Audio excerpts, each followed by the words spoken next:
edition new Scania G450 2015 year model.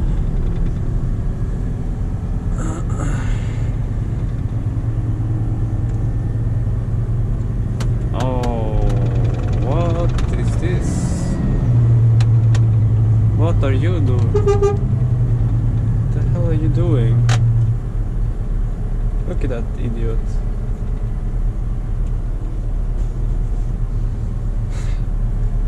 They're always going out there.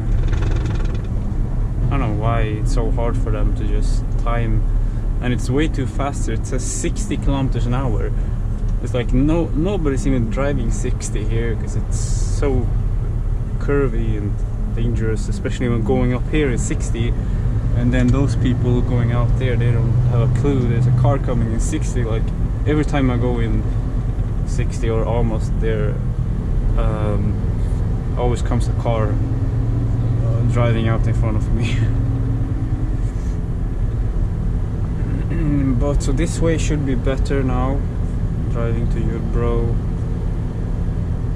31 minutes it says, although there's a bunch of traffic here. The GPS doesn't say anything about Google Maps, even though the Google Maps, it's I've heard, like, bought Waze, so it has the same traffic information, or should have, kind of.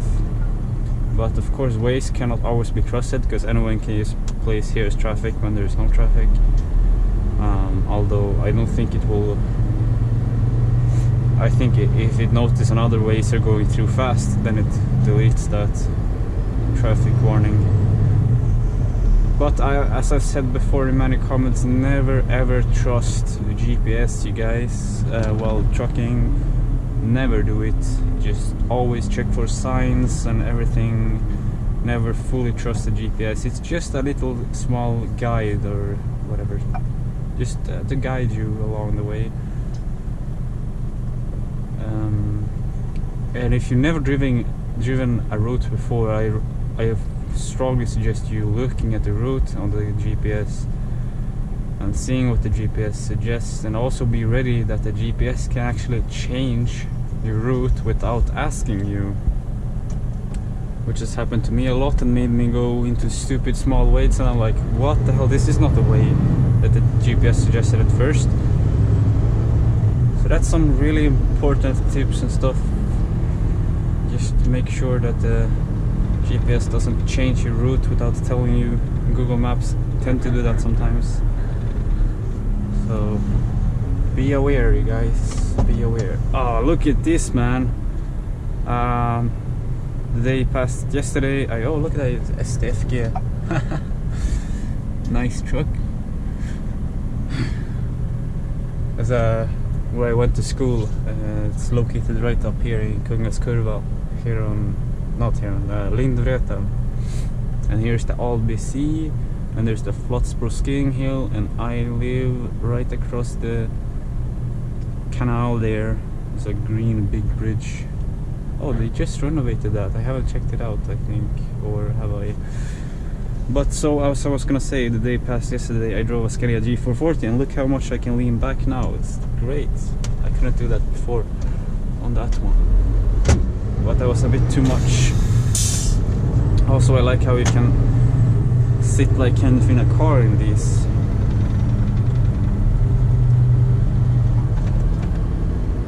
Wow, beautiful weather today as well. This whole week has been great. I'm getting some real summer vibes. There we go, Scania power.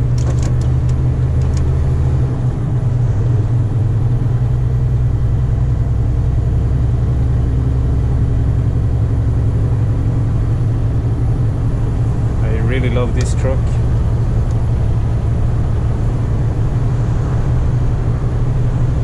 This is gonna be my favorite truck on the whole company, this company.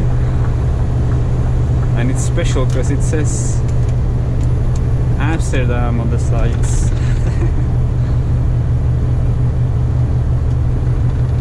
I wanna go to Amsterdam sometime.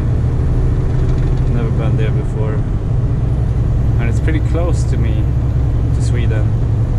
I think it's like 1 hour flight or half an hour flight. Oh, not this annoying thing again. There we go. Oops, driving a little bit too close. There was so much smoke blowing up. What? Jeez.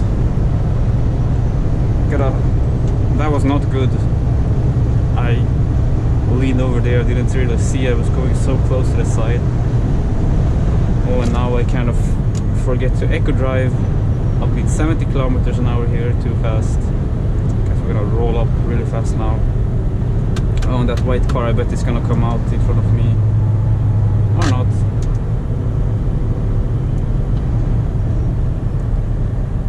Oh well, now we're at 60. Anyways. Seems it's a bit windy today, maybe. Like if I keep the window down. It sounds worse, yeah, I think. It's better like this. Right, so let's put back the seat. Oh shit, back to the maximum. Oh, and this has the camera on right now. So it's actually following the same speed as that car, and the distance is number 3. I like that. That's very nice, very convenient. I love it actually. All right, you should. You should definitely not adjust the steering wheel while driving, so don't do that. Don't take me as a good example. I've said that so many times. I don't know, maybe I should have that like a intro. I'm not the best, or there's no perfect driver, or of course there is, but I am no way that perfect driver.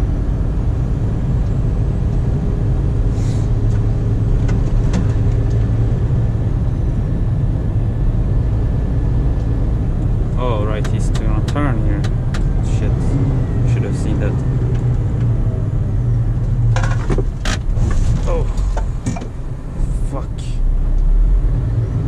Shit.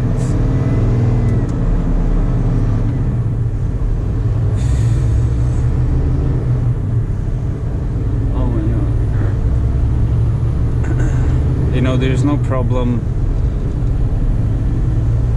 braking that hard, but you know, I have cars behind me, so I don't want to brake too hard. But you know, if I stomp on the brakes, fully unloaded truck and trailer, you have so many wheels, and you have dry tarmac, so you have really good traction. So it was no problem for me to stop there. It might have looked like I was about to crash, and I was kind of about to, but then I pressed the brake a little bit harder, and of course it stopped, no problem. But so you see, the distance is so important, man. I should name this video near crash or something. That was pretty crazy.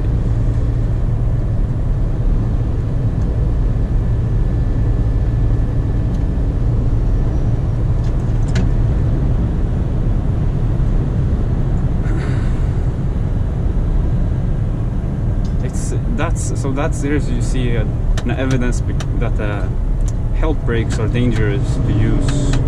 Always keep your foot, and I do that. You just don't see it, but I always keep my foot on the brake when I'm help braking. I always also keep my foot on the brake and be ready to push it.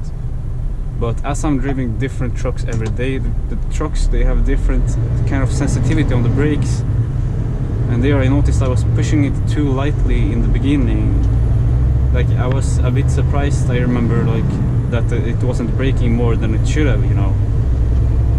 Because I think the Volvo trucks, they have more sensitive brakes. Like if you push it a little bit, it brakes really hard. And also sometimes if the EBS on the trailer, the EBS which you plug in and you press like that, so it really goes in securely. ABS-EBS connection, and that thing, that's not working, then the trailer brakes really hard compared to the truck. If you just push the brakes a little bit, it brakes really hard.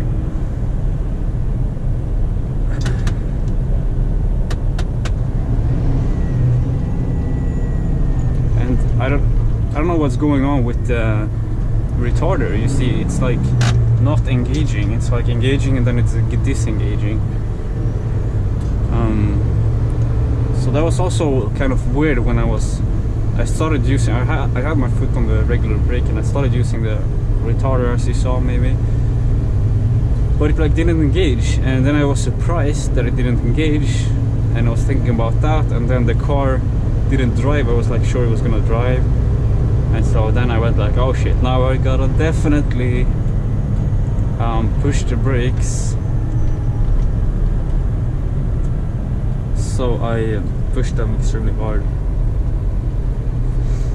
and of course no problem, because we have such a dry tarmac, we're unloaded, and we have so much friction to the ground. So unloaded truck and trailer, it stops really fast.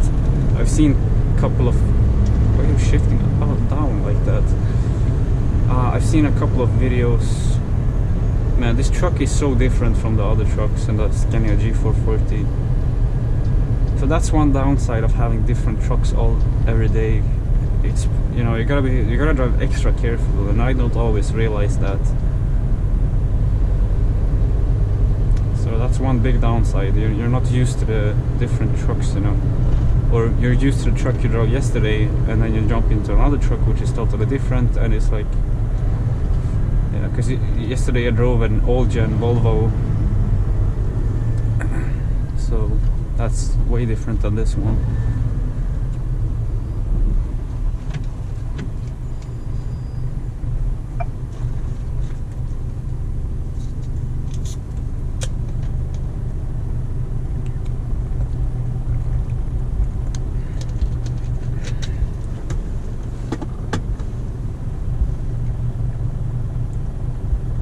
Now this is a shame. You see that girl standing there waiting, and it's not turning green for her. We're gonna get green first, so she's gonna get sand all over her face. She's stepping back. No, should have put green on her while there's cars going here, you know. It's so strange. And sometimes this traffic light, I don't know what happened then, but it's not like that anymore, I noticed now. But it was like a few weeks ago, it was like that for like 1 month, that it was green for just maybe 2 cars that could drive, and then it turned red. So when I was gonna drive, it turned red immediately, and the cars were like honking at me. So it's so stupid like that.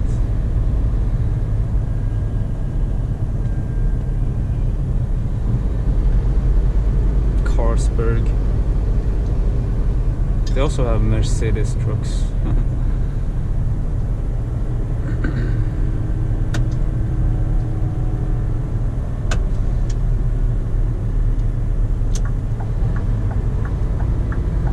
Let's see if the bus waits. Yeah, he waits. Nice.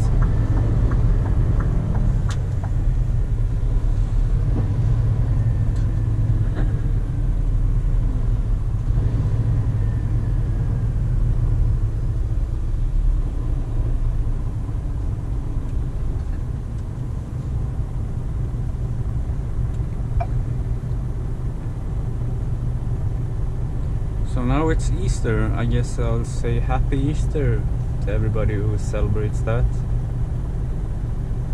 As you may know, I am Christian. My dad is so religious. He made me Christian. And sure, I don't know what, I don't really know what to believe.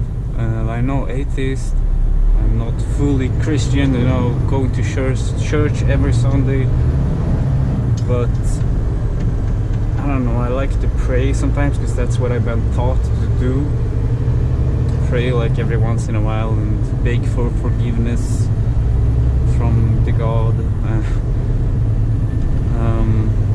Because that's what I've been taught, you know. I went actually to a Christian school, the Södermalm Church School. It was actually called that, Södermalm Kyrkans Kristna Skola, Södermalm Church Christian School.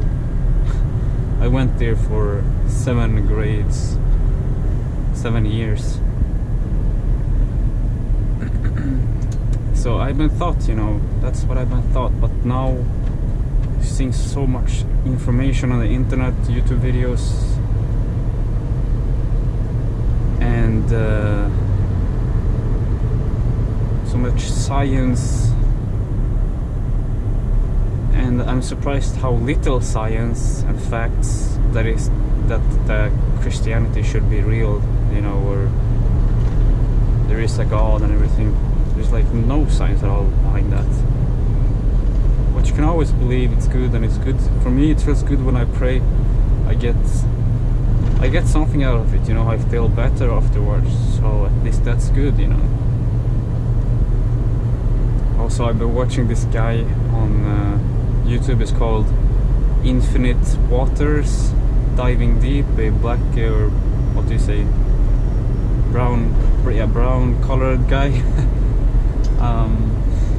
And he is really relaxing to watch.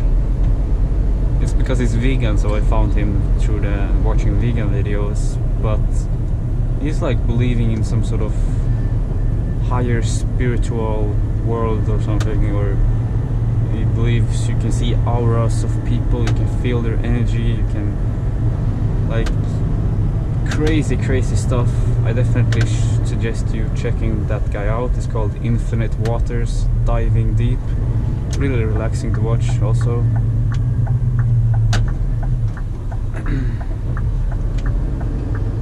Audi SQ7. Wow. That's a nice car, but not very environmentally friendly, I think. For diesels, they are environmentally friendly, but not friendly for us humans, it turned out. Anyways, I think the video stopped now, so thank you all for watching, and take care. I guess it stopped, I don't know. I don't feel like doing any part 2 today, so this will be all I do. Oh yeah, 10 seconds late. What a timing. 5, 4. Have a good Easter, guys. Take care. Don't drink too much. Don't eat candy.